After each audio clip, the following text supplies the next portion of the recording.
Good morning. For those that don't know me, I'm Sophie and I work downstairs at Healthy Connections. I'm an exercise physiologist. So today, the Let's Talk presentation is on brain health, particularly looking at dementia. So first of all, I'm going to be talking about the nervous system, particularly the brain, what its structure is, the function of it, how our brain changes throughout our life, and also how, obviously, because we're here all to do with exercise and brain health, talking about how exercise can benefit our brain and how it benefits our brain. Then I'll be talking mainly about dementia. So how common is it? What increases your risk? What are the different or the most common types of dementia? And also looking at symptoms and the role of exercise in the prevention as well as management of dementia.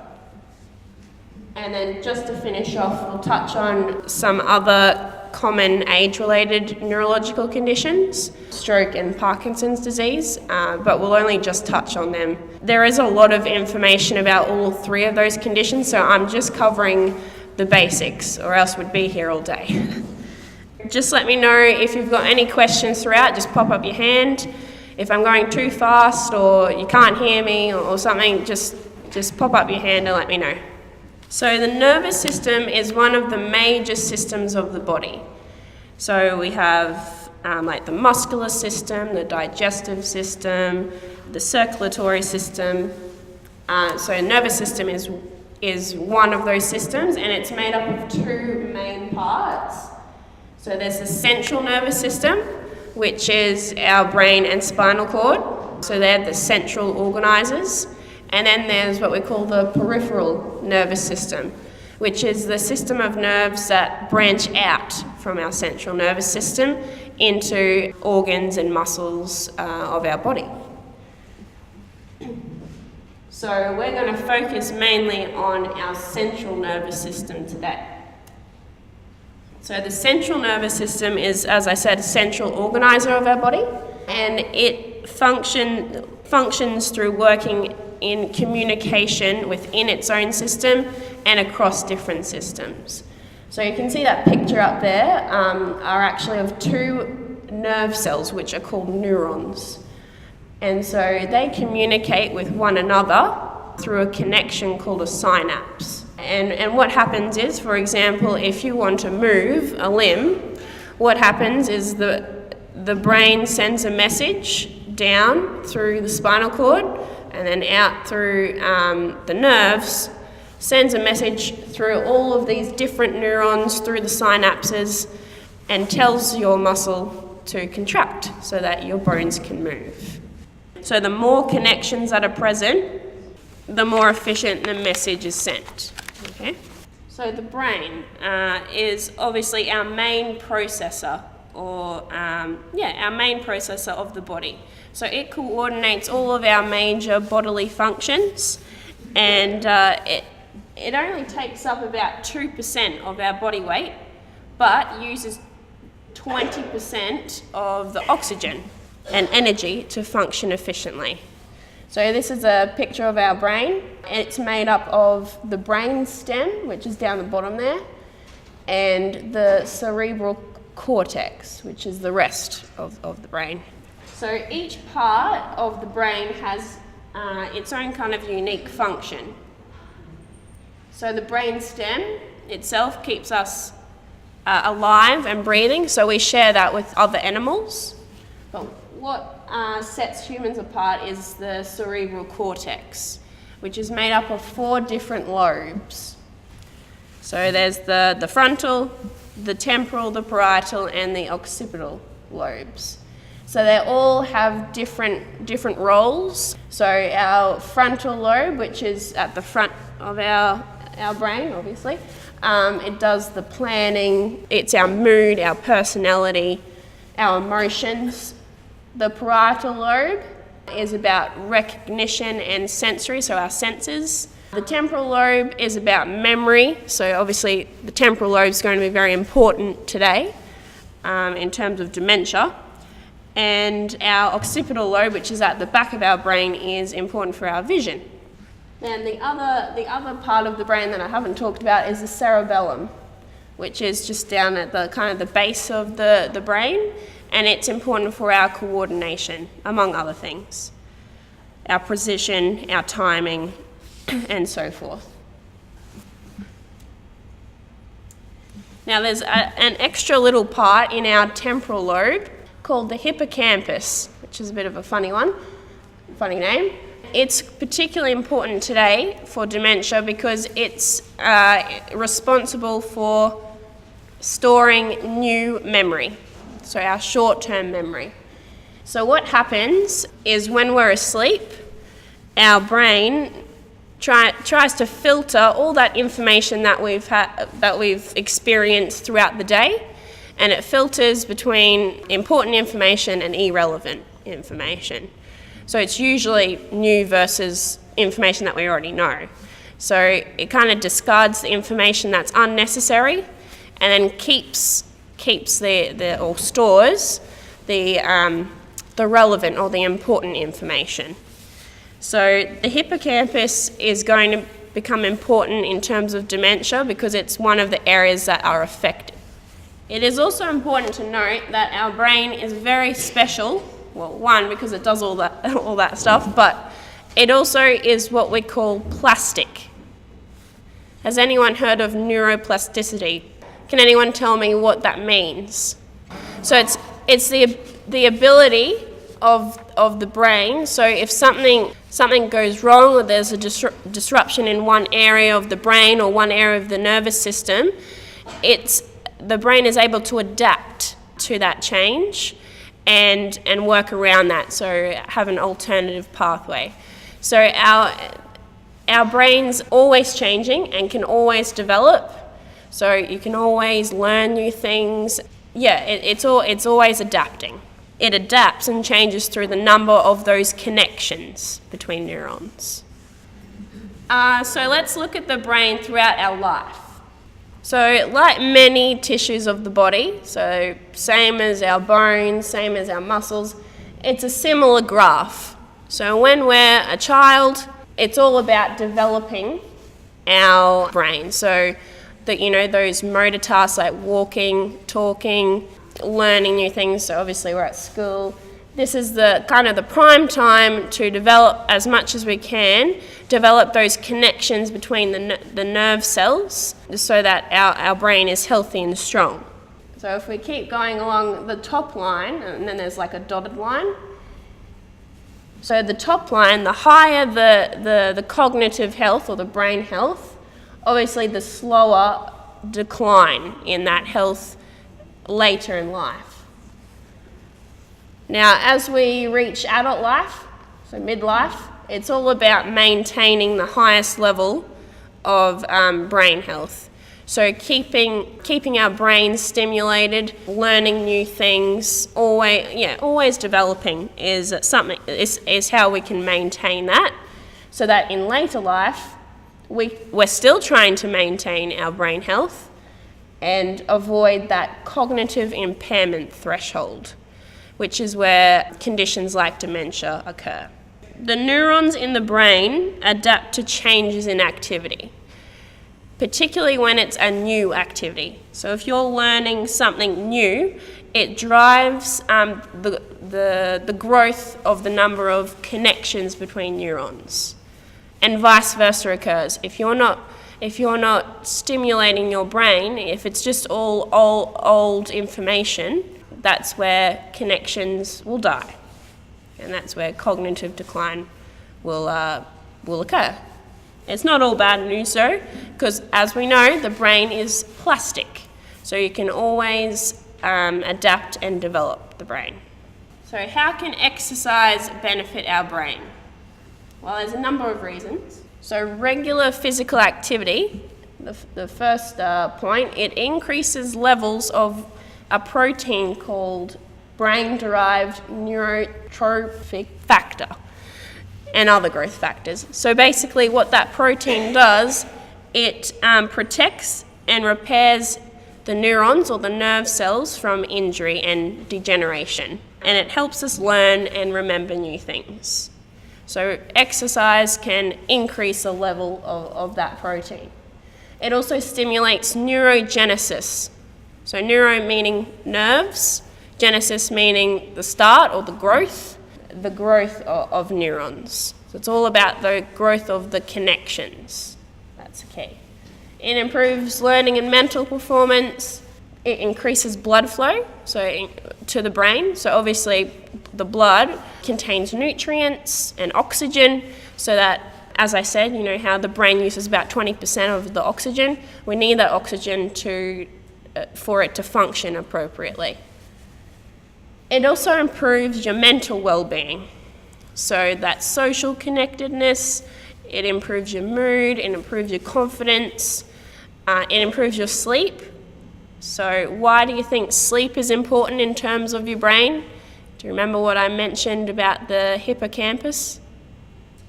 What happens when we sleep? What does our brain do? It's sorting the information out. So the better quality sleep we get, obviously that information, the efficiency and the quality of that information storage will be better. It also has indirect benefits on the brain. So it improves our heart health, it improves our metabolism, and it reduces our risk of chronic diseases. Now, that obviously they're benefits in themselves, but those benefits will become a little bit more relevant as further down the line in terms of what increases our risk of dementia. Now that we've spoken about how exercise is good for our brain, we're going to do some. So don't be obliged, if you don't want to do this, then don't be obliged to do so. But what we're going to do is try and do sit to stands in 30 seconds. Now, if you don't feel comfortable doing this, you can do marching, just seated marching on the spot, that's fine. So with a sit to stand, you want to be at the front of your chair. Oh, we're already going. Standing up, pushing through our heels. I'll start the timer. Pushing up through our heels, squeezing our bottom, all the way up, and then slowly back down. Yeah, we've started. We're about halfway through.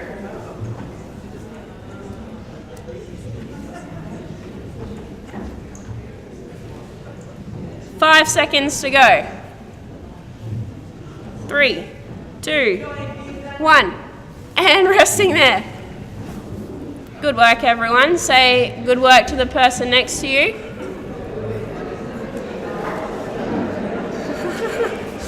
So we've increased that blood flow to the brain. We're increasing that neurotrophic factor. And also got some social engagement in there as well. Okay. How does everyone feel after that? Invigorated. Hopefully it warmed you up a bit.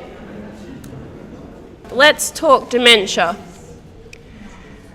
So hands up, who here cares for someone with dementia? So keep your hands up. Who knows a family member who has dementia? Keep your hands up, yeah.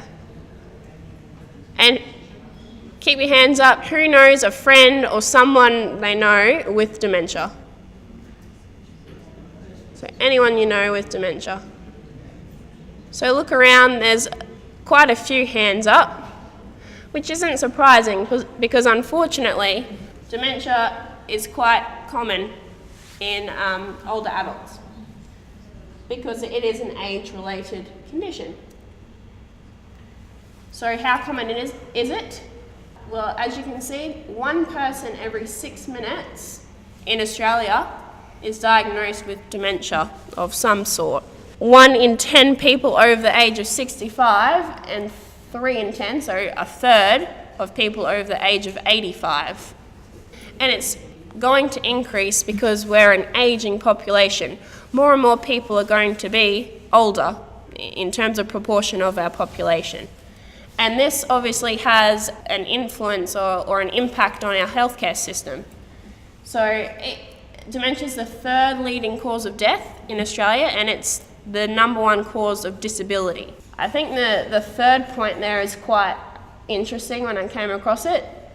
So in about 11 years' time, there will be an estimated shortage of 150,000 paid and unpaid carers for people with dementia. And the main reason for that is because of that ageing population. There'll be less young people to take care of older people. And you can see that it's a high cost on our healthcare system. So what do we do with these statistics? Well, it's all to do with trying to prevent dementia from happening so that it reduces the burden on the healthcare system and people of Australia. So what is dementia? Most people have heard of dementia. We've all heard of dementia before, haven't we? What is it? What's dementia? We've got an illness that affects the brain, it affects our short-term memory. So that's probably the number one symptom that people think of. When someone has dementia, they start to forget things. So dementia is actually an umbrella term. So it's a collection of symptoms caused by a variety of different diseases, but they all have the characteristic of a progressive loss in mental and physical functions caused by a death of nerve cells and also a death of the connections between our nerve cells. So as you can see with the picture, in an Alzheimer's brain, there's a shrinkage of the brain. So that's just one cause. So I should say that there's no single cause or characteristic, and there's currently no cure. And Alzheimer's disease is the most common type, but it's not the only type. 60 to 70% of all dementia cases, but as I said, it's not the only type. So the question was, is dementia hereditary? And we're going to come to that, but yes, there are some forms, or some genes, I should say, that increase your risk, and there are also some forms of dementia that are more hereditary based than others. Importantly, it's not a normal part of aging. So what is normal aging versus dementia? Because everyone's like, but I forget things, I'm starting to forget more and more. I must be getting dementia. That might not necessarily be the case. So normal aging is associated with progressive decline in certain cognitive functions, which we discussed with that graph. So there's a natural progression, very, very slow decline in our brain health if we don't do anything about it. Mainly when we age, it's our processing speed, so we're a little bit slower at thinking, and we also have a reduced reaction time, whether that's a physical function. But that's not dementia. Dementia occurs when that loss in that brain function is greater than what would be expected for someone of that particular age. So the main point is that it impairs your ability to do your daily activities. So a good analogy is you might have heard of it, the car key analogy. So if you lose your car keys, that's kind of not, or you don't remember where you put them, that's a normal thing that occurs, and you find them. That's fine. It's when you find them but you don't know what they're for is where it might be a little bit more of a dementia thing. So it's impairing your ability to remember what you're actually doing. It's impairing your day-to-day activity. So it's perfectly normal to forget where you placed your keys, but it's not normal that you forget what you do with them when you find them. Okay, so risk factors of dementia. So the number one risk factor, unfortunately, is age. We cannot change that. We can't reverse our age, so it's a non-modifiable risk factor. And then another one is the genetics. So it's approximately about 5% of cases of dementia are genetic. But the good news is most of the risk factors are modifiable, so that you're able to change them to reduce your risk. So about 30% of dementia cases can be prevented by addressing these modifiable risk factors. So low education, so that's all to do with developing your brain early in life and continue on throughout life to increase those connections between the neurons. So if you have a lower education or a lower stimulation in your brain, then you're more likely to get dementia. Depression is another big risk factor.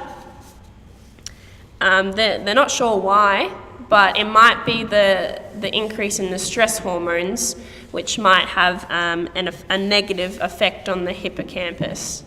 Yes? Is that just depression when you're older, or depression when you're younger? No, like just throughout, in general, like throughout life. Low physical activity levels, which is where I come in.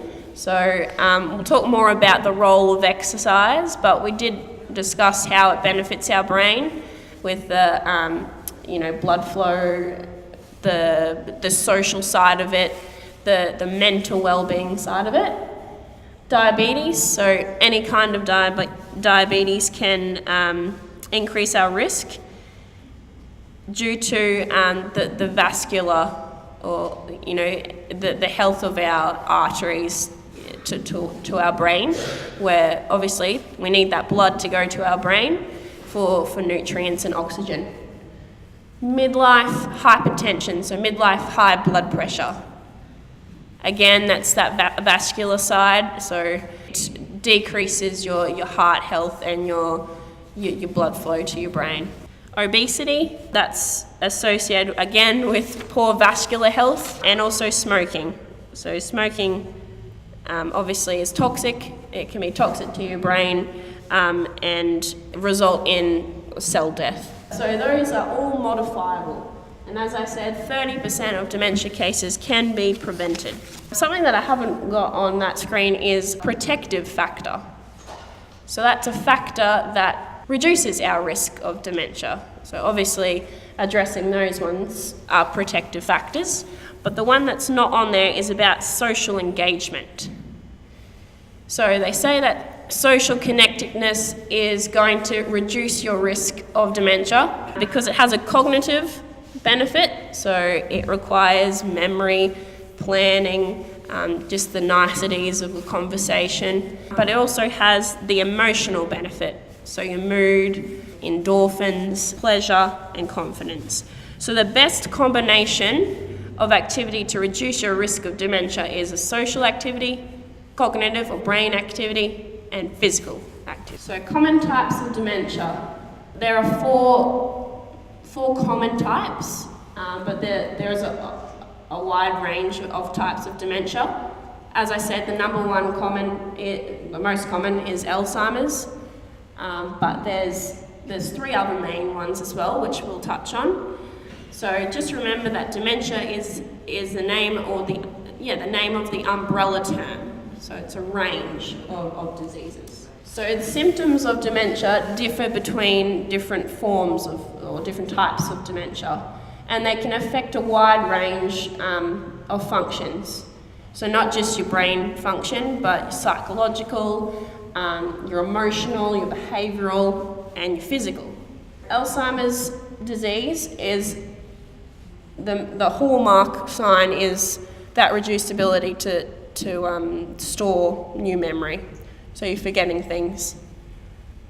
Personality can change, language, so your ability to comprehend or understand what someone has said to you, and your ability to respond to that.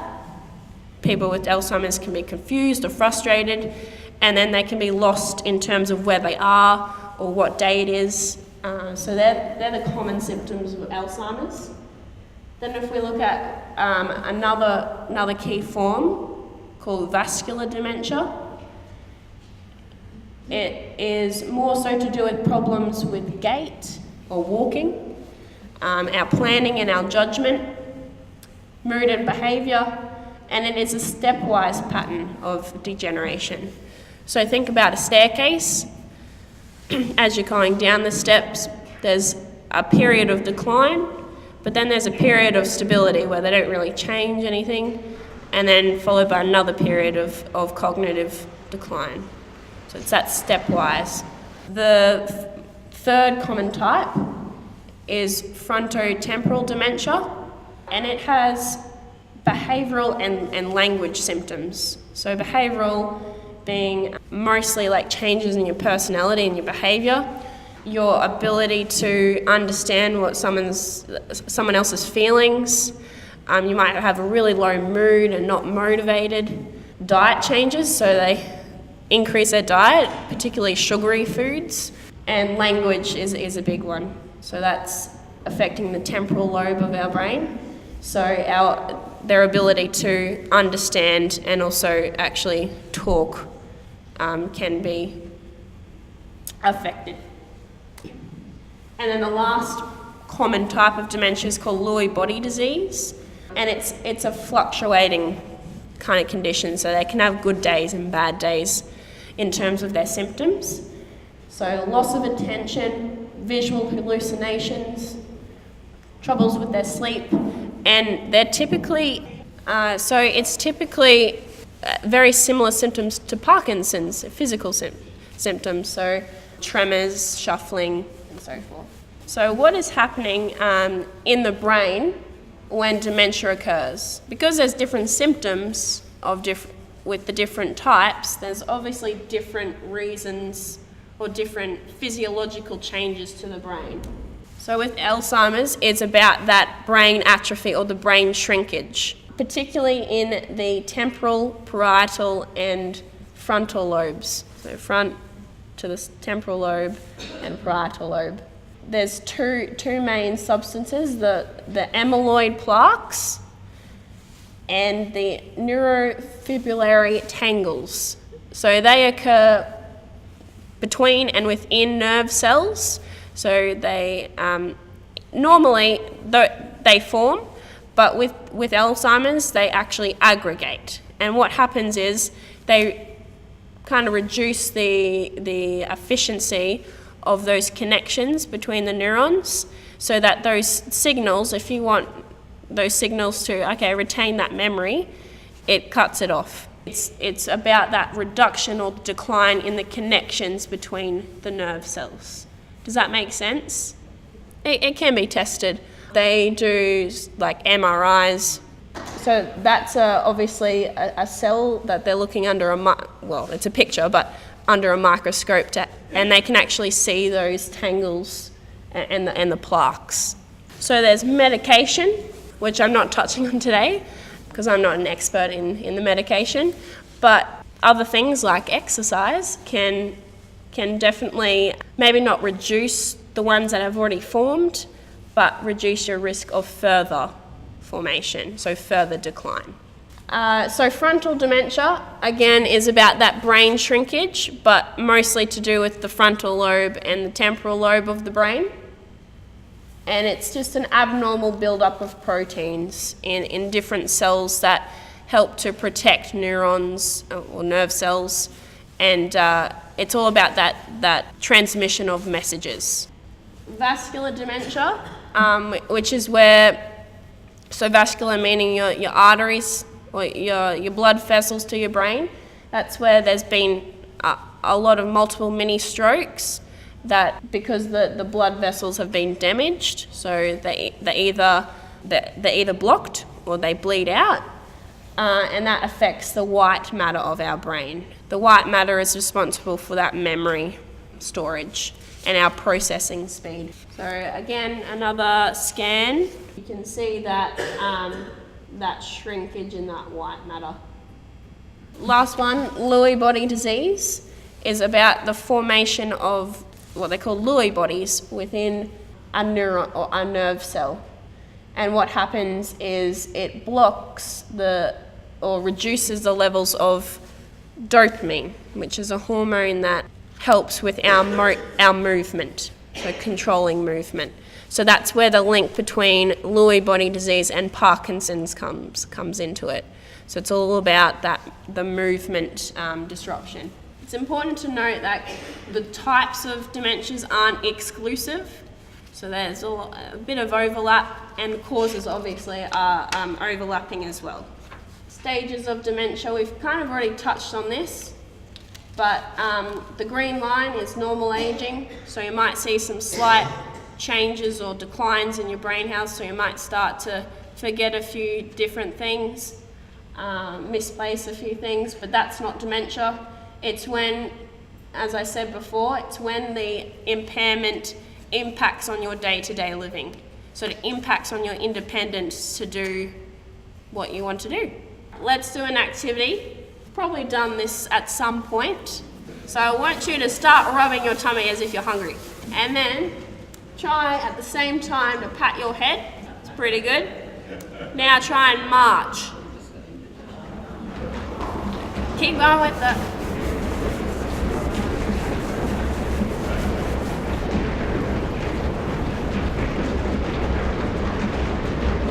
All right, resting there.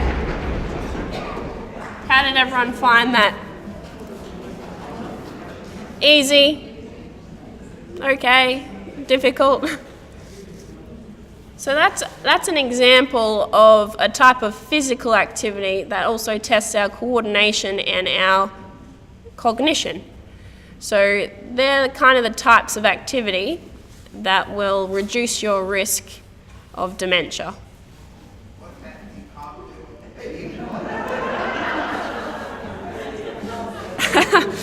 What about if you can't do it? You keep trying, because remember, our brain is plastic. So if you keep and try and learn something new, you'll get there in time. The role of exercise in prevention of dementia. So what's the right dose of exercise? Guidelines for older adults. It's important to note these are guidelines. So it's dependent on the individual, but guidelines are at least 30 minutes of exercise most days of the week. 2 to 3 times of strength training or resistance training per week, and 3 times of balance training per week. So they can obviously be combined, but that's the guidelines for older adults to reap the benefits for your health. This is not just for brain health, this is for overall health. But in terms of for your brain health, a combination of aerobic exercise, so things like walking, cycling, swimming, lawn bowls, anything that gets your cardiovascular system working. And also strength training is really important to enhance or maintain our muscle strength. It's also important that we have physical and cognitive activity for our brains, so that they're constantly stimulated to maintain those connections between nerve cells. So an example is a dual task exercise. We kind of did this with the rubbing of the tummy, but it's probably not too physically exerting. But dual task exercise are intervals of physical activity followed by intervals of brain training, like puzzles, maths, crosswords, anything that stimulates where you have to think. Does it make a difference if you have been physically active as a younger person? The answer is yes and no. Yes, in terms of increasing our cognitive reserve. So this is just a theory that they've come up with, where if you've stimulated your brain and developed it to a higher degree, then you've got a reserve tank, let's say. And if you regularly engage in those like social, cognitive and physical activities, then you're less likely to get to that point of that cognitive impairment threshold. So the more mentally and physically active you are throughout life, the better chance of good cognitive health when you're older. However, there is also research suggesting that it's never too late to start exercise. they've done studies on sedentary older adults, so people that aren't physically active, and they've shown increases in their brain or mental performance when they've started, commenced regular exercise. So, yes and no. It's all theoretical, that cognitive reserve, but that's what they assume. But again, it's never too late to start. So these are just some research studies on what they found in terms of the role of exercise in prevention of dementia. We'll just go through this briefly. Basically, what they did, Erickson and colleagues, they compared aerobic exercise, so walking, cycling, to just gentle stretching. All right? And what happened to the size of the hippocampus in each of their participants. So what they found was, so if you look at the graph down the bottom here, there's the bottom line, which is the red line, which is the gentle stretching group. And then there's the blue line, or the top line, which is the moderate intensity aerobic exercise group. And as you can see, they followed them for 1 year, and they found that regular aerobic exercise increased the size of the hippocampus, so meaning improved the function of the hippocampus by about 2%. So what that means is they reversed the age-related loss in volume by 1 to 2 years. So that's just 1 year or 12 months of regular aerobic exercise. It also increased, so with that increased volume was associated with the increased levels of that brain-derived neurotrophic factor, which we talked about, that protein that repairs and grows neurons and the connections. And the stretching group just saw the age-related decline in brain health.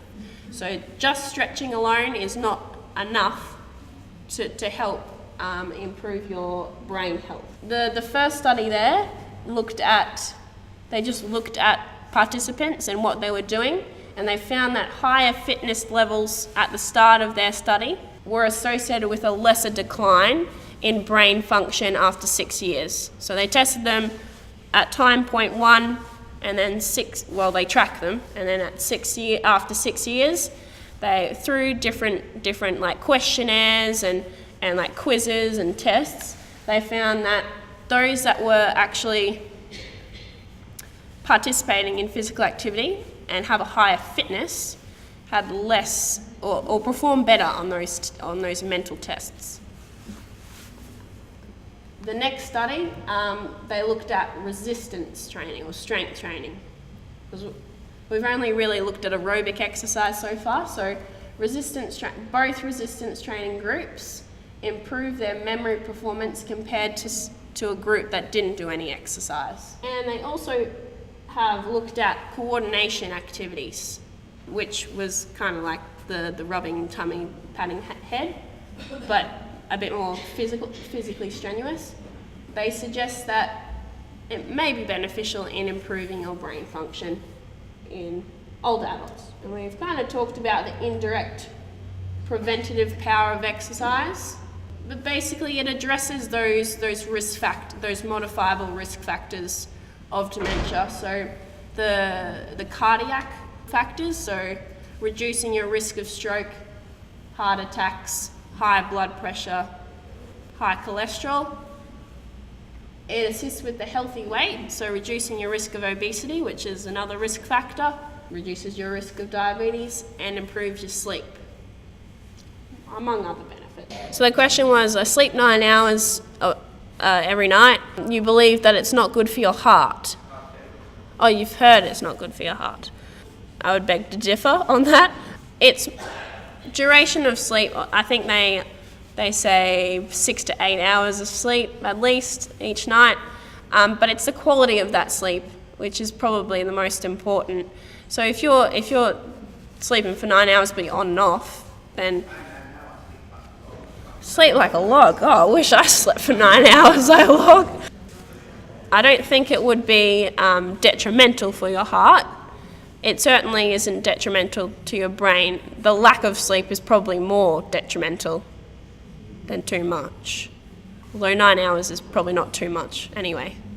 So what's just being said is sleep, not only will they filter that information that you experience throughout the day, it also is a time when your body repairs itself. So rather than being detrimental to your heart health, say, it would actually be trying to repair.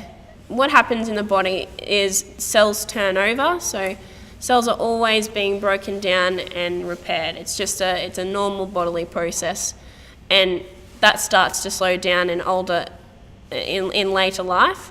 But sleep, if you're getting the right amount of sleep, as they recommend, it's a time when that regeneration and repair of those cells will occur. Okay, so what about if you already have dementia? Does exercise help you? Does someone say yes? So the goals of exercise for those with dementia will aim to obviously continue stimulating the brain and delay further progression of the condition.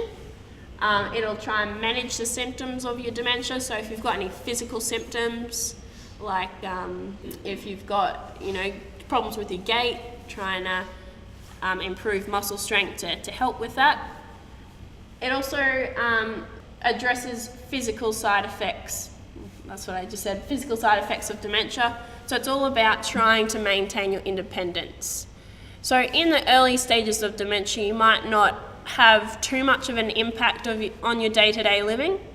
It's all about trying to maintain your independence, improve your overall physical function, your muscle strength, so you're able to stand up from a chair, able to just do your day-to-day cleaning and go out to the shopping centre.